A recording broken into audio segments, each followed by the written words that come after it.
Hi everyone, and welcome to the Spencer Lodge podcast, sponsored and in partnership with the awesome Najahi events. Go check them out at Najahi_events on Instagram, and you'll see all of the upcoming events they've got over the course of the next few months, and some wonderful guests that I'm going to be able to interview too. On today's episode of the podcast, I've had the wonderful and joyful and exciting pleasure to talk to startup tycoon, megastar here in the Middle East, the awesome Donna Benton. Donna had a successful business here in the UAE called The Entertainer, which she built over many years, and then from that she had an exit, a partial exit, I would guess, more than a full exit out of that business, because I think you still own some shares, don't you? I do, 15%. Okay, so a partial exit out of that business, and she's going to share with us her story, what happened to her, the challenges that she faced, and also some of the things she's got her fingers and toes into now, some exciting businesses that she's invested in. A great lady, awesome. Check out this podcast, listen to every single bit of it, and we'll come and join you at the end.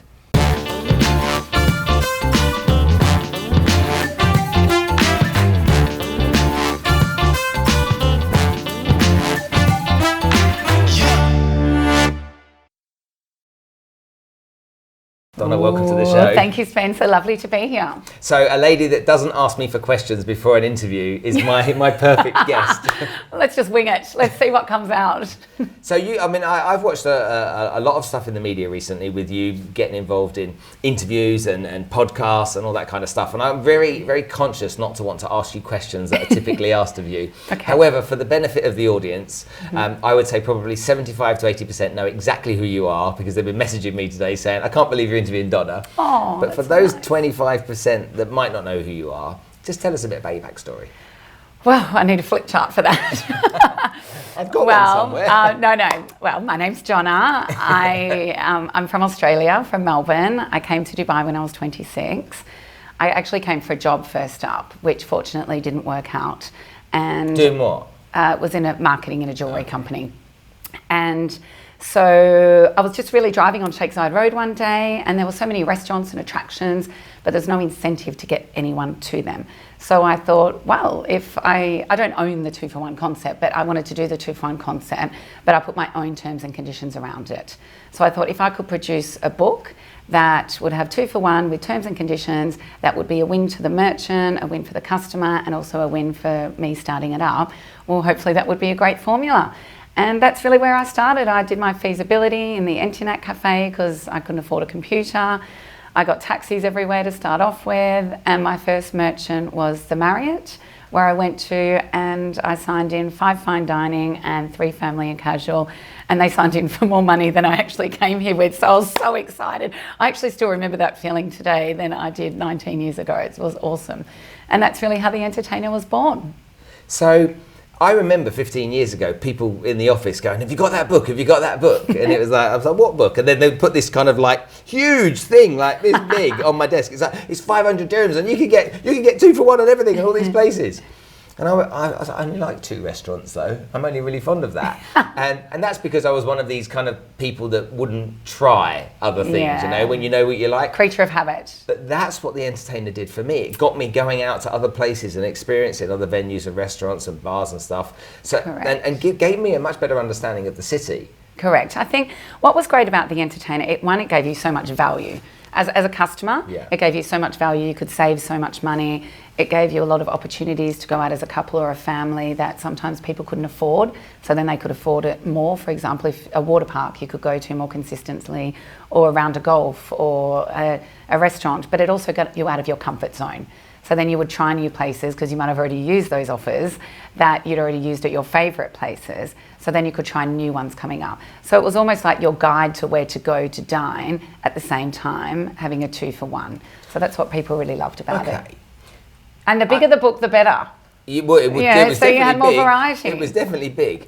Now, you explained that very briefly, where the idea came from. But you didn't really explain where the idea came from. Did you have an experience where you saw something like that and experienced it yourself and thought, hold on a minute, I can do something with that? Or did somebody sit down and talk to you? Or was there something in another country maybe that you saw? Where really did it start? Yeah, no, I think every country has 2-for-1, whether they're in books or whether they're in newspaper articles or vouchers or they cut out or whatnot. So I think in Australia, we had a similar concept in Australia. And I, to be honest, grew up with not a lot of money. And I remember this one week where I actually had like $5 for the week. And I was like, oh gosh, what am I going to do? I'm starving. So I actually used one of these offers. And so I think when I look back now, when I started it, it actually reminded of me really saving money and making other people save money at the same time, and being able for them to go out and to make it affordable for people. That's really what it came about for me. It was really affordable because I knew what it was like to be in that position, and I never want to be in that position again. So I wanted to make sure that really no one else was in that position at the same time. Okay. So let's fast forward now all the way to the point that you've sold this, or a big chunk of the business anyway. So I believe what I understand is 85% of it you parted with. 85%, yes. And you've got a chunk of money for that, which is an outrageous sum of money, which I'm sure you can't even count. But no, I didn't get to keep it all. There were shareholders. Damn those shareholders. I forgot their names. No. But sharing's caring. But and a lot of people will see that. To me, it's a lot like a gravestone. It's the year you're born and the year you die, and then there's this dash in the middle. Okay. And this dash represents so much, your whole life. And I think a lot of people know the story of this is where it started, and a lot of people are obviously very aware of this is where it kind of got to. But that journey along the way, you must have been through literally hell and back, I'm sure, a few times. There's a lot of juice in there. Yeah. So when you think about that part, there must have been people along the way that said to you, this isn't going to work. Oh, 1,000,000%.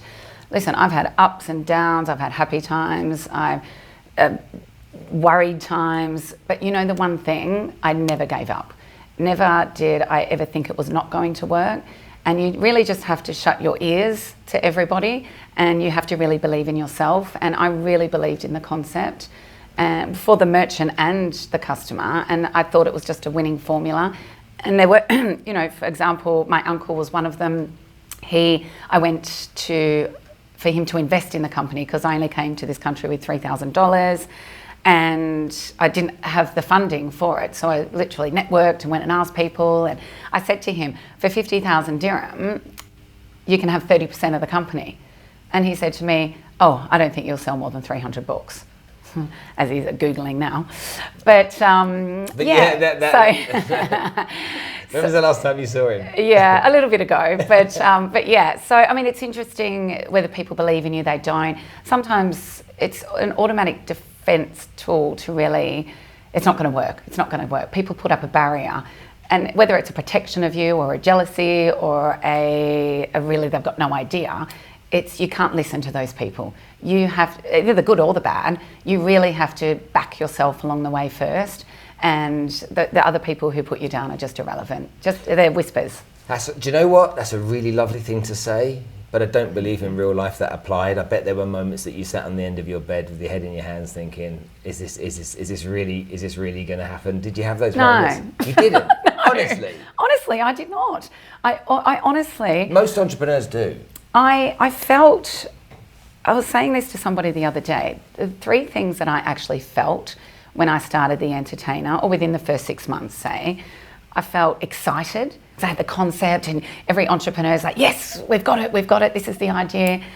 I felt scared because as you do, what's going to happen? But then I actually felt untouchable.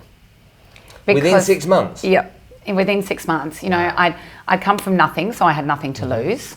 I backed myself, as I said. I was in taxis, nothing could get any worse, really. So I felt untouchable in the way I'd signed some fantastic merchants within the first 6 months. I'd learnt about all the printing side of things. I'd gone to retail outlets. I did everything that I'd never dreamed that I would do because I'd never done any of this before. I really learnt along the way. You know, I left school at year 12. I never went to uni. I'm quite self-taught. So I actually accomplished something that I never thought I would. And that was really in the first 6 to 8 months when I'd had all my merchants signed and everything done, and then it was off print. So yeah, I never felt that I couldn't not do it. Even when competition came, I still felt, we've got this. That's an extreme... And that's not an arrogant thing. No, it's an extremely positive mindset. I'm a very positive person, and don't worry, I know when to never give up, but I know when to pull back. And there was no time at all that I thought, I'm going to pull back on this. You've got to fight for what you want. You have. So while we're on that subject then, let's just talk about mindset for a second here. Mm-hmm. The mindset of a successful entrepreneur. We spoke just before we went on camera about exercising first thing in the morning. Yes. You know, I'm a big believer that getting up first thing in the morning and going to do some exercise is going to lead you on to having a much better day. Absolutely. I don't think you disagree with that at all. On the same Correct. page, Healthy body, healthy mind. And so, what habits do you think that you had during that process represent what a successful entrepreneur does? Saying that, Spencer, I think during the embryonic stages of the entertainer, I wasn't up at 5, 6 o'clock working out. I actually educated myself as I got older to do that. And I've always been sporty and I've always gone to gym and things like that.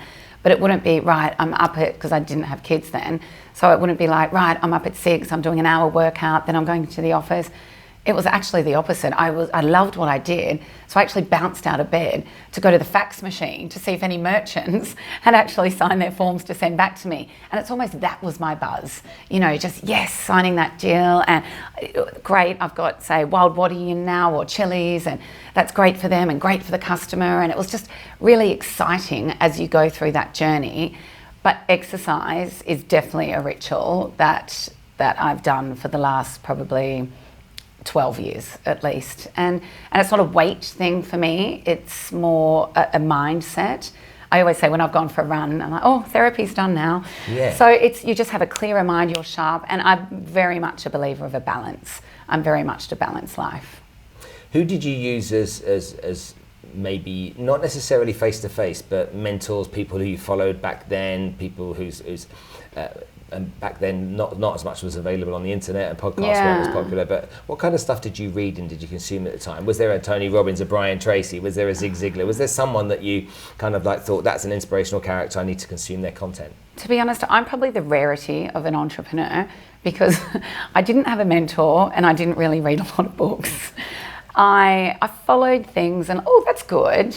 But the people that I respect along the way and probably looked at if ever I need a little bit of inspiration were the likes of Steve Jobs and Richard Branson. I really respect that they started with nothing. They started in the garage or a record store on a beanbag. So I really respect the people that have been given nothing, because people who are given $1 million can do something with it. But people who have started with absolute scratch cannot. It's their hard work, their grit, their determination, and that's really where the respect comes from for me.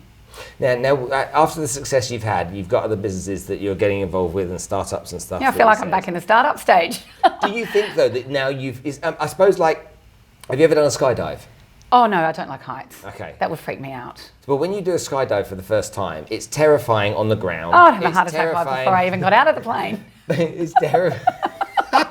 It's terrifying in the plane, and it's terrifying when you jump out of the plane. You're not selling it to me, Spencer. But when you land, the first thing you want to do is do it again.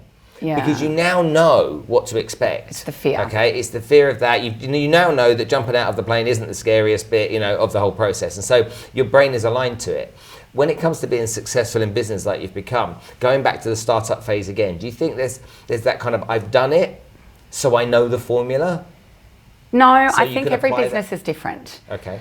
I think skydiving is a lot different than going into business. I think there's a lot of skydiving. Yeah, Good. no, never. I think there's different elements in business. It's the type of person you are. So I think there's 3 types of people. You either make things happen, you watch things happen, or you're that person that, oh, what's happened? So I'm a make things happen. I'm quite a risk taker, and I'm a doer. So with that formula, if I fail, well, I see that as success as well, because you have to fail to succeed, because you have to learn. So with the entertainer, I basically knew nothing. I had never been in publishing before. I had been in marketing. I had my own business before. I'm quite good with finances. So I learnt really along the way. So now I would say, starting up again, I have a bit more of the formula, what works for me, and what risks I can take, which are educated risks or not, what's going to work, where I can explode I can do it a bit bigger rather than crawl before you can walk with entertainer. I can do it probably a little bit faster, and that's probably just due to monetary reasons a little bit. But the foundation is still there. You've got to have the right staff, you have to have the right offers, you've got to have the correct company culture. Your human capital is key.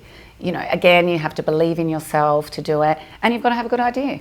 And it doesn't have to be unique, because I always say, yes, the entertainer was unique in this part of the world when I started it, but I've invested, for example, in an F&B group called the Sunset Group.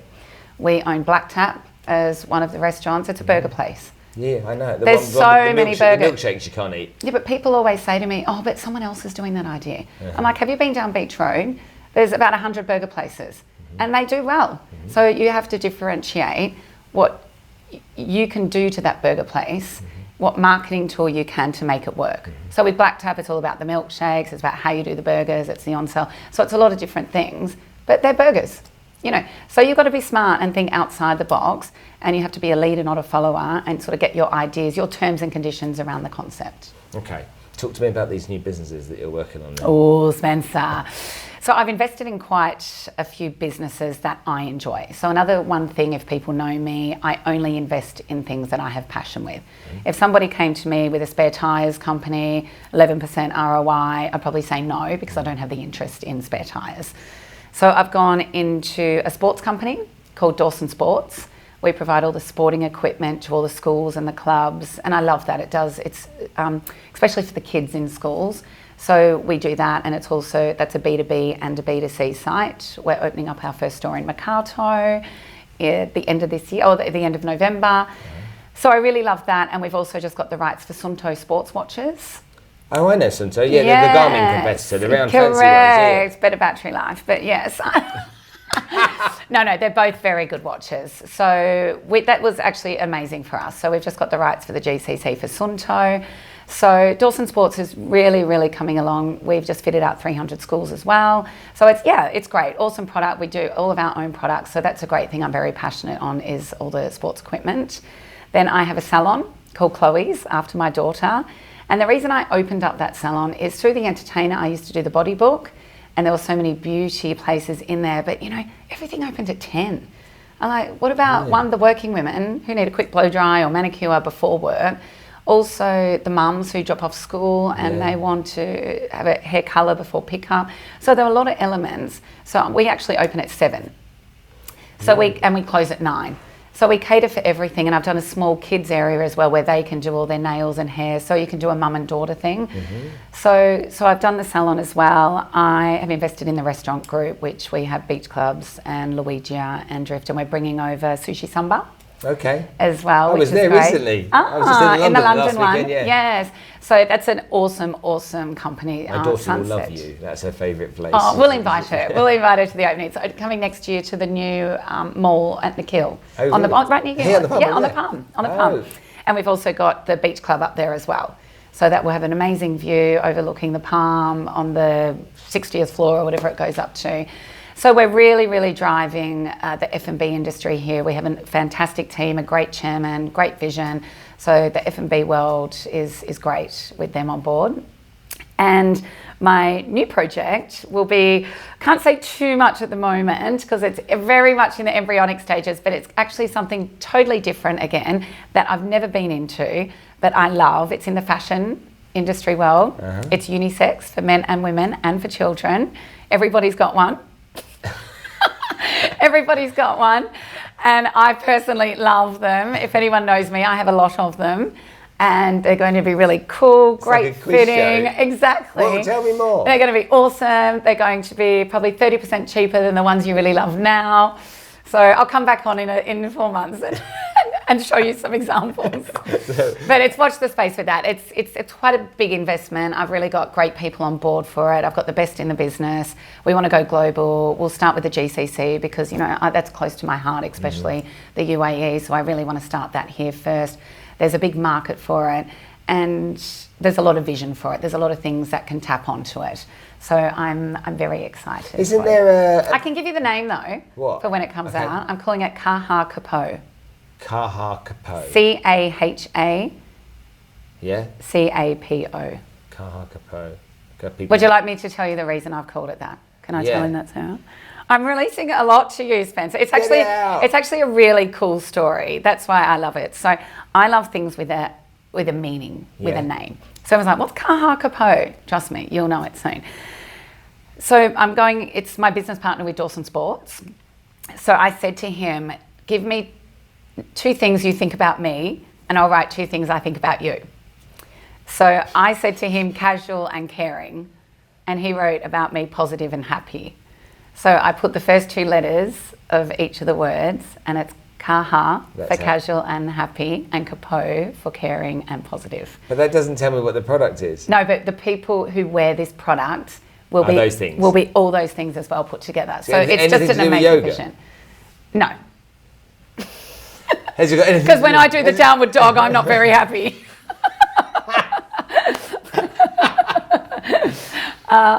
That's really interesting. Yeah. You spoke twice in what you've just said once about culture and the other one about great people. Mm-hmm.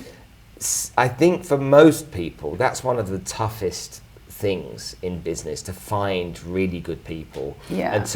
And a lot of people make bad decisions because they make emotional decisions when they're looking for people in the first place. Correct. How do you go through that process yourself to find the good people, the best people? To be honest, I don't really look at CVs.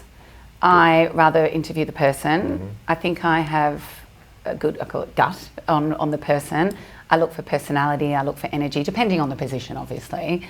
But I like to give people a chance as well. So just because someone hasn't done a global position or a global brand doesn't mean that you can't mould them and they can also be good. Obviously, certainly some positions you need the expertise, and you look at that as well, and you get references. But for me, it's about the chemistry.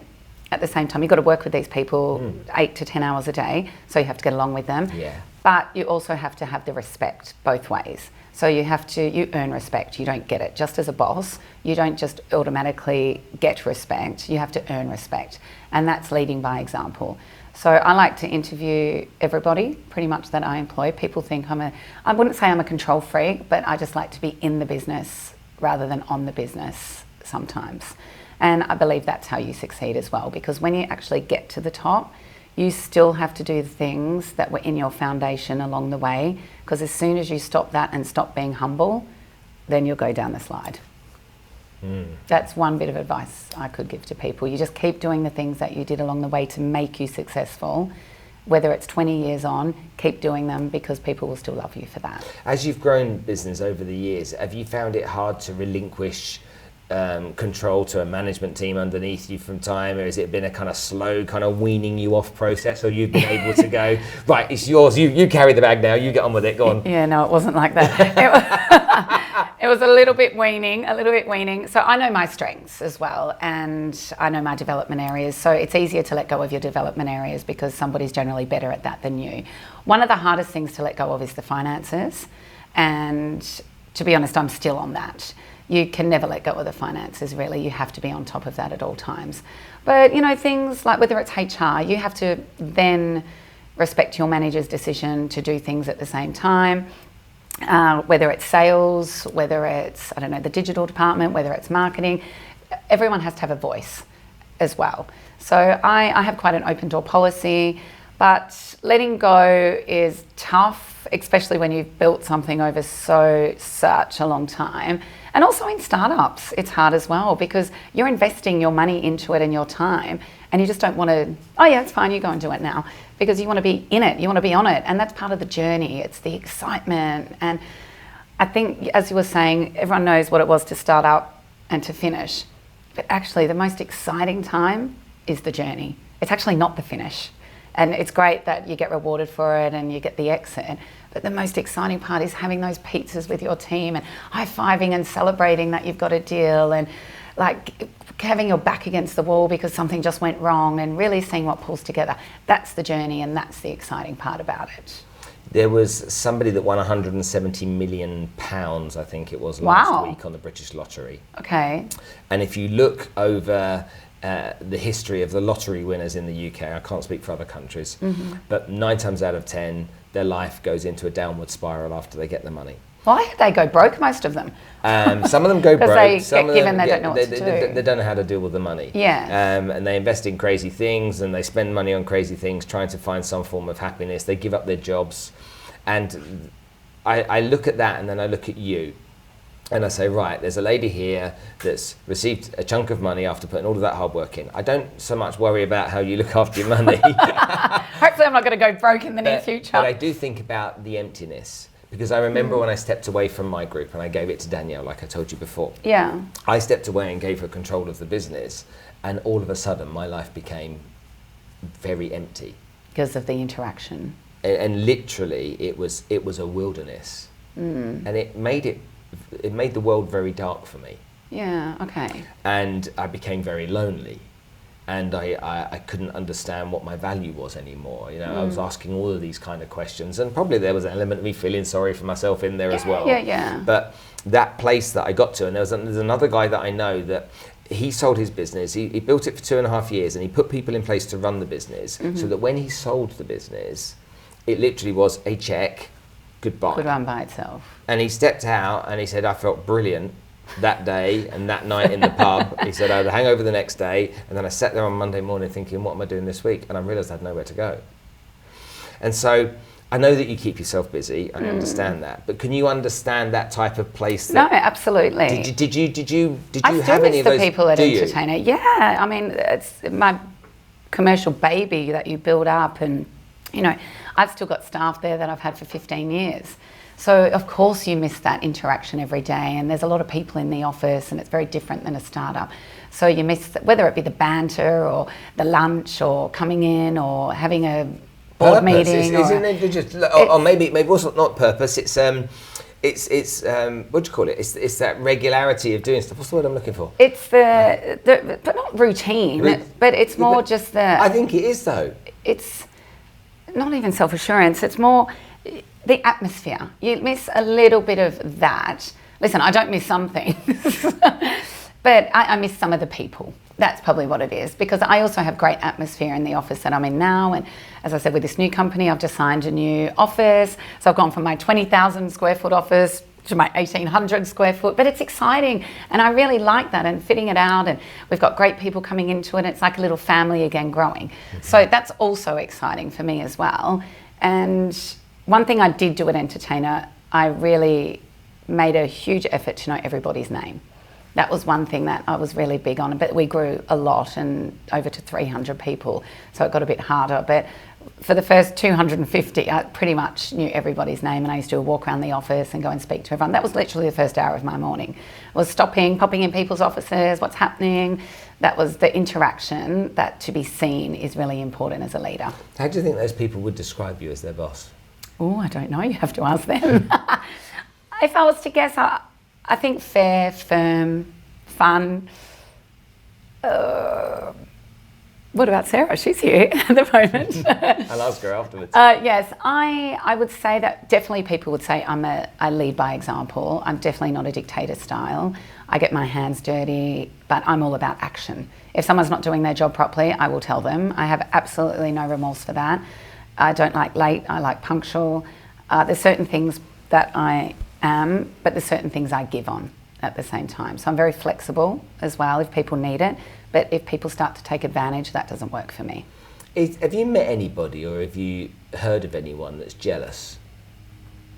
Look, I think because of what you achieved. I mean, it's such a great achievement, and the majority of people, I'm sure, are incredibly supportive and I think celebratory. so fortunate that all my great friends here, and even all my Entertainer staff, they have been just so happy for me. And I think over the 18 years, they've really seen, especially the ones who have known me for that long, how hard I've worked, and my team and what I've put into the business, that they're actually genuinely happy for me.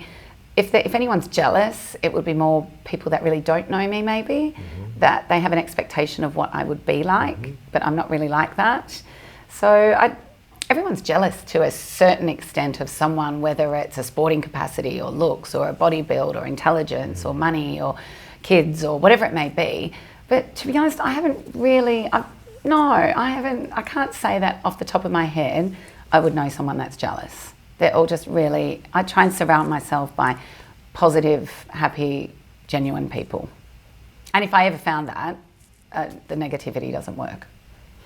When you look at these new business ventures that you're going into and you're growing and whatnot, how easy is it for you to make a decision, or are you the kind of person that spends 3 to 6 months doing your research to say, right, that's what I'm going to do? Or you're the kind of person that when you actually hear it, you sell yourself on it almost, and like, this is it, this is going to be a great idea, and then you do the research? Yeah, I probably take about 48 hours to know if it's a good business or not. Okay. I think I'm quite good at the figures, and literally I do a feasibility on an A4 bit of paper. Yeah. And like this morning, someone offered me something as an extension of another company. I literally got it within 5 minutes. I knew it wasn't going to work, so I'll be emailing the person and now telling them sorry. And this was something with it's one of my chains to go, but I'm quite visionary like that. I can see also. I appreciate things don't make money year one as well, so I can actually see if there's a vision for it. But I believe that I can also tell if it's going to work, and a lot of it is the person running it as well. It's just not about the product and the return, it's about the person running the business if it's also going to work, because you always invest in the person. What scares you? Heights. Jumping out of an aeroplane. Jumping out of an aeroplane. What scares me? A lot of things don't scare me with business in my professional life. It'll probably be more my personal life. If it's anything to do with my kids or my family or sickness, that's probably, which I'm sure scares every parent. Yeah, that scares me. But that's probably the only thing that would scare me, like to the point that I couldn't sleep at night. Do you ever get intimidated in any type of environment? Let's just stay focused on business for now. Do you Yeah. ever get intimidated into any environments? Have you ever been walked into a room full of suits and gone, oh? No, I don't. I think just from my experience along the way, I've done 2 acquisitions. They've all been men. My last acquisition was with 18 men, and there was a lot of testosterone going on there. So I think I've learnt along the way. If you'd asked me that question 15 years ago, my answer probably would have been different. But now I would probably say it would take a lot to intimidate me. I have a strong mum that started with nothing and built a business and became successful. I love her. I have Danielle, my business partner, who has done a formidable job with the businesses that we have, and all of the businesses I own are managed, at least if not predominantly run by women. Yeah, women power. I'm not big into this girl power thing. I'm about equality. I'm not even that. Oh, I don't believe in that kind of stuff. What I believe in is who's the best person for the job. And what I've learned about most women that I've worked with is that they're better as professionals than men. And it's not because of them having to fight harder to get it.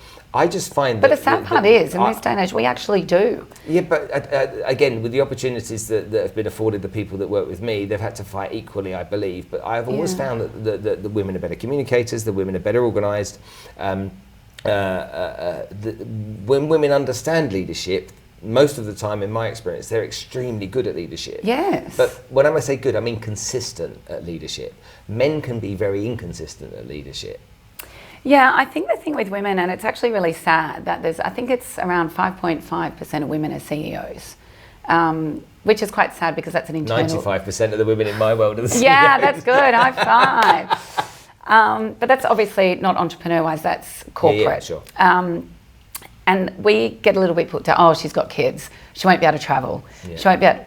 But that's a really huge misconception, because as women know that, yes, we might have kids, but we are still able to travel. Sometimes it's a little break. Yeah, we like to travel. Yeah.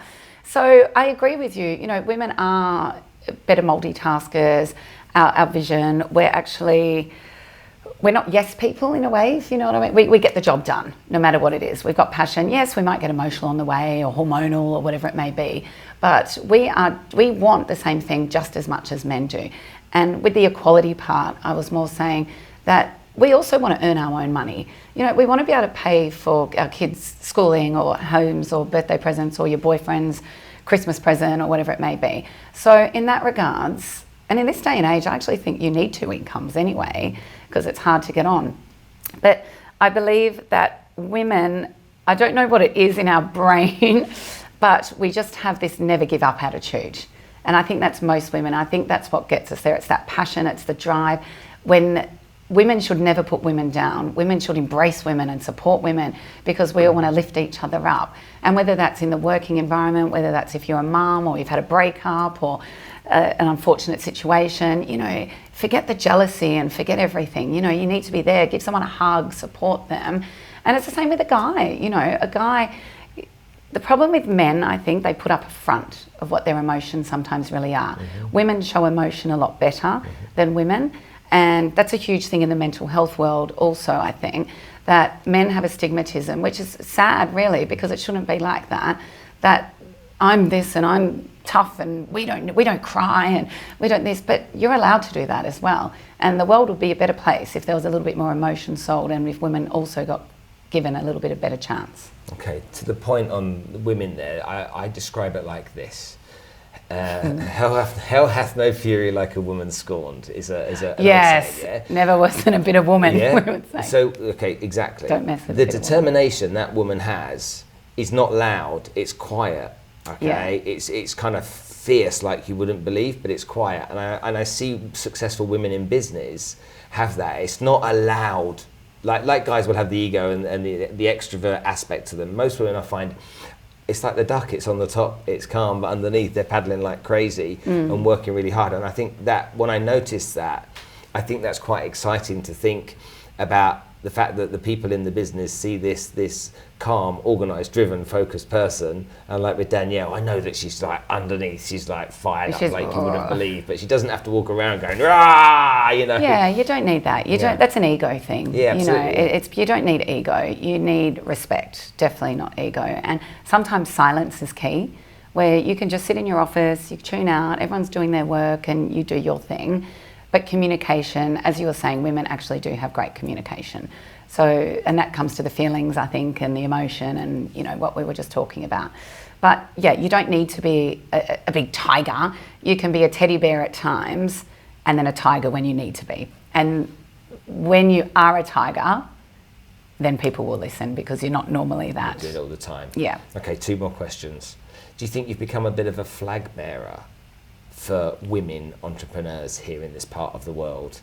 Because you're on a pedestal, because people know no, I the don't success feel like that that. you've done. Well, you've done so incredibly well. Thank you. And everybody knows you've done well. And whenever your name's mentioned in any circles that I mix in, everybody associates you with that great success story that you've had. And so that's Thank something, you. That's obviously, very kind. of course, you're proud of it, I know that.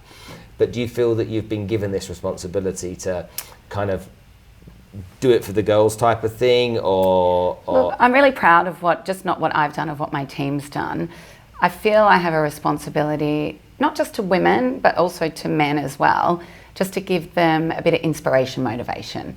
I wouldn't say I'm not the best entrepreneur in the world, by far I'm not that, but I do have some qualities, I think, that I've learned along the way that I can share with others to give them motivation and inspiration. So if I could make 1 or 2 people do that and have a successful company, that would make me really happy. Because I suppose my why really is, and it took me a while to find out my why, really why I do, it's not your what or your how, but my why is you really need to believe that you can achieve even when you're feeling scared and alone. You always have to back yourself. So I'm really all about the underdog, and anyone can be on a high and I'm going to do this, but the best part of you will always come when you believe in yourself, when you're feeling scared, when you're feeling alone, that you can't do it. And if you get that oomph by somebody, you're untouchable. That's a great thing to say. Last question for you. Would you like to be on Shark Tank? Oh, I would love to be on Shark Tank. I want to do my own Shark Tank. Actually, can I tell you a little secret? With the new company, Cahacapo, that I'm doing. You're not telling us about, yeah. That I'm not telling you about, but you'll all get one. I'm putting a certain amount of profit towards that to do a mini Shark Tank, so I can invest in people that have got great ideas but can't get the funding because I feel I was in that position. So I want to give other people the opportunity to be able to start their own companies and have their own vision. So I'm going to do a little mini Donna Shark Tank after a year when it started, and we're making money, hopefully. And if I get that opportunity, I definitely would love to be able to do that. And that's what I'll be doing with some of the profit. Wonderful. Thank you Thank so you. much. So yeah, Shark Tank, I love it. Shark Tank, yeah. Okay, I don't know what it's called in Arabic. Yeah, nor do I, but I'm a big believer in supporting others. But okay, just before we end then, because I just loads of stuff coming out. When you talk about media, okay, Shark Tank's obviously a TV show, but when you talk about, okay, I love that kind of stuff, and I love producing content. Do you like producing content? Me personally doing it or speaking on it? Do you like producing content? Yeah, I love content on it. So like doing something like this, you enjoy? Love it. Okay. Yes. And do you want to be on the Shark Tank with me? Yes. Is that what you're trying to ask me? No, I wasn't. Now you've asked me. You're nutter. But it's just that I've seen you do stuff, and I just wondered how much of that stuff you would really like to do. And when you answered, as soon as I said Shark Tank, your eyes went, yeah, I'd love to do that. But that's not about me getting in the media. That's about me helping other people and achieving their dreams. Because I'm not worried about me. I don't have an ego at all. I want Sally, who's come in and who's pitched a great idea on selling ice creams that no one else believes in. That's someone to believe in her and to give her the chance. That's powerful. So yeah, I'll fight for the startups. Thank you so much for coming on the show. Thank you, Spencer. It's been wonderful. Love being here. Ladies and gentlemen, there you go. The awesome Donna Benton.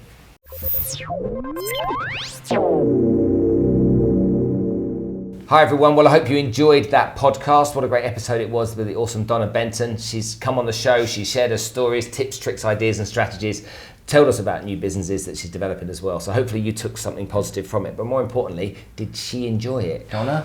I did, Spencer, thank you. I loved being here, I love the energy, I love the atmosphere, and you asked some really good questions. How cool is that? Okay, gets the energy from it. Woo! Yay! Okay, if these awesome people out here would like to follow you and get in touch with you, to learn more about what you're doing on Instagram maybe, what's your handle? Instagram will be the best one to follow me on. It's Donna Benton Founder, and that's where you'll be finding what I do each day, some really cool quotes, what I'm investing in, and some tips for new businesses and things.